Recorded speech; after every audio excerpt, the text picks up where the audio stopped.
I've always dreamed of attending an elite university.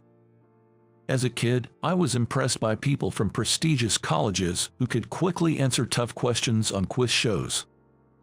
I was determined to get into a top university someday.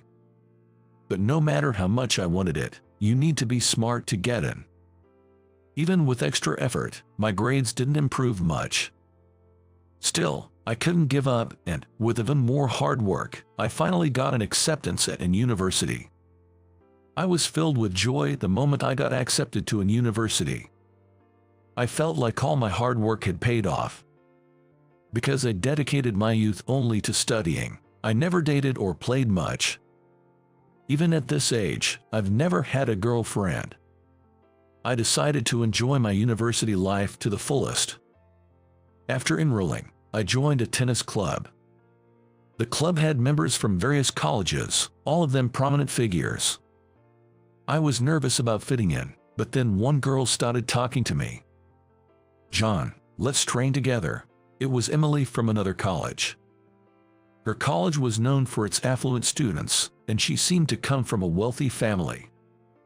Her father was a CEO, so she is a CEO's daughter. "John, you're getting good at it." Emily was always cheerful and caring, especially towards a tennis newbie like me. We started hanging out for meals and other activities, and I began to develop feelings for her. 3 months after starting college, Emily confessed to me. "Will you go out with me?" I was stunned. Never expected a woman to confess to me. "Are you sure about someone like me?" "Of course, you're the one I want," Emily said with a smile. Emily loved designer brands, the complete opposite of me, who had no interest in fashion. "That bag must have been expensive, right?"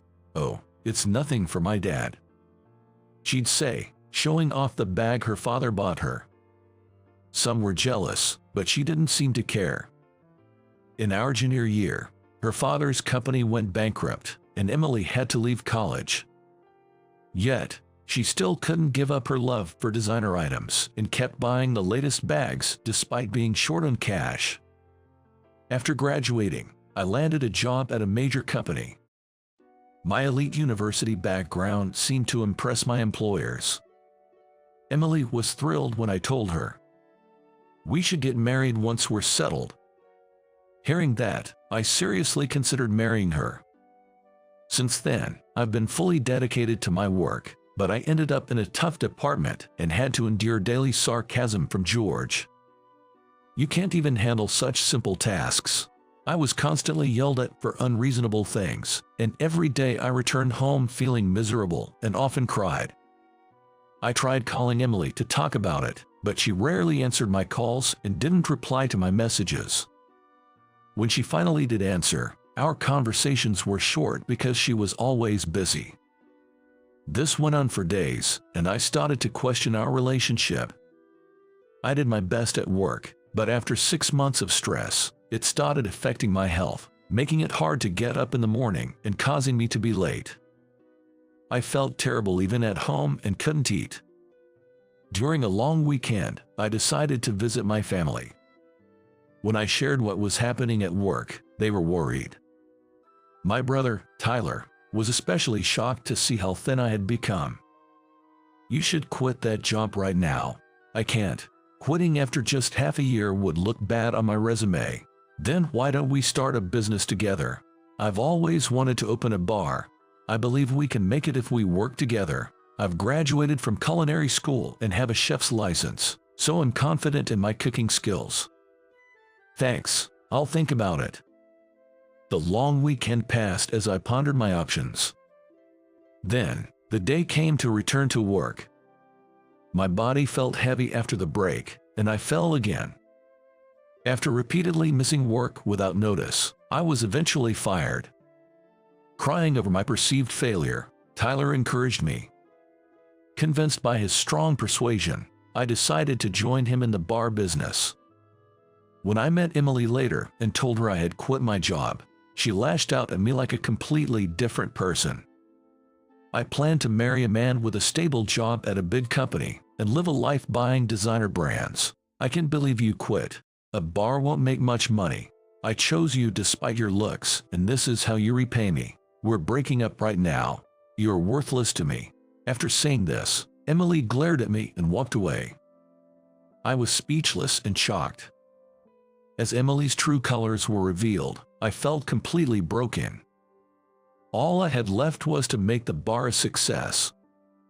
Tyler and I pooled our savings and managed to rent a place. The area was a tourist spot with expensive land, so we couldn't afford a prime location and ended up in a small alley with little foot traffic. Without some buzz, attracting customers would be difficult. We needed the cooperation from the town. So, we headed to the local tourist association. We hoping to get our bar featured in their information guides and maps, but Bob, the head of the tourist association, was skeptical. "It's hard to trust a business run by young folks like you. If you quit soon, it's a hassle to update the maps. We only feature long-standing, popular places. Please, can you make an exception? Sorry, but you should leave."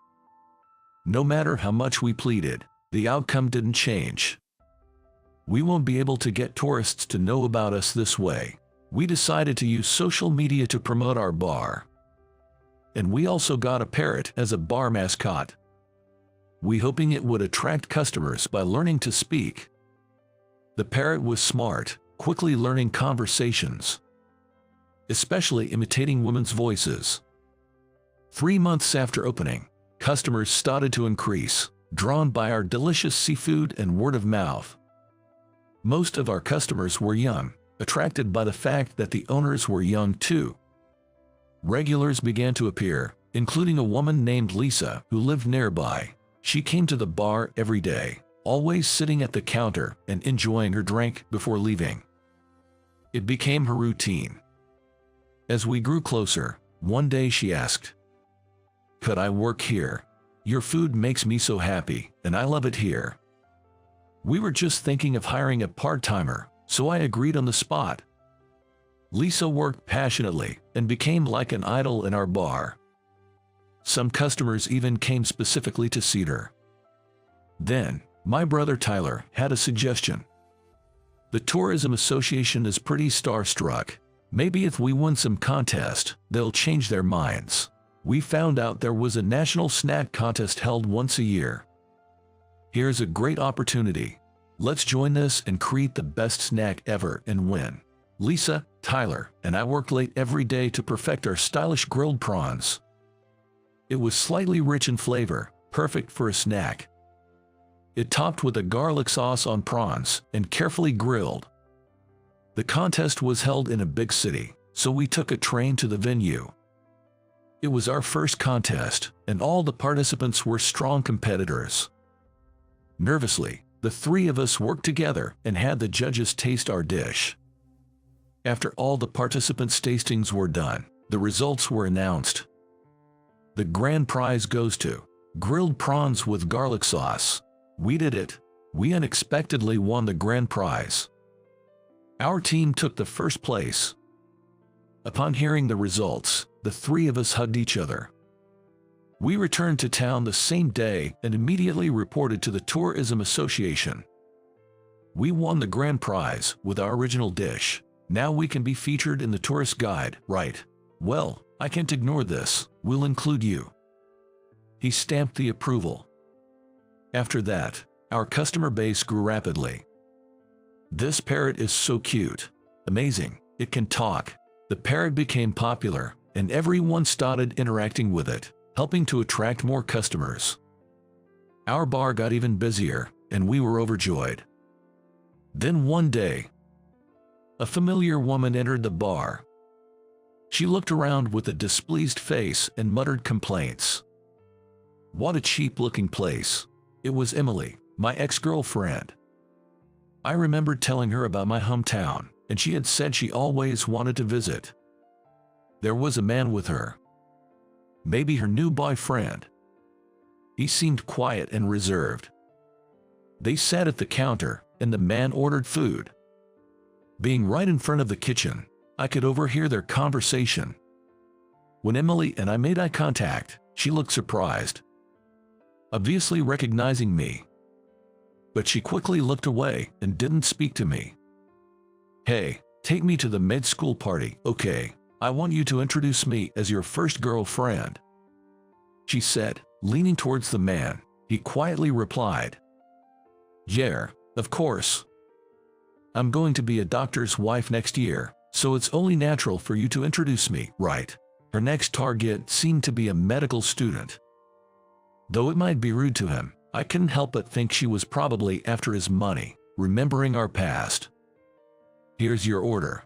Grilled prawns with garlic sauce," I said, serving the award-winning snack in front of them. "Well, this looks delicious," his eyes sparkling in contrast to before. Emily, however, seemed uninterested. After taking a bite, the man's face lit up with a smile. "This is delicious. I've never tasted such a great snack before. It goes really well with beer." In stark contrast, Emily ate without saying a word. The man continued to enjoy the other dishes as well. "All of this is delicious. I think I drank a bit too much. Where's the restroom?" "Right this way. I'll show you." After drinking a few beers, the man stood up to go to the restroom, with Lisa accompanying him for guidance. As soon as he left, a drunk Emily started talking loudly towards us. "I shouldn't have come to this lousy place. Even if you won the grand prize, it's still just a bar. The decor is cheap, just like you. If I'd known this was your place, I wouldn't have come." The bar went silent at her words. "What's with that attitude? Bro, do you know her? She's my ex-girlfriend. I'm glad we broke up.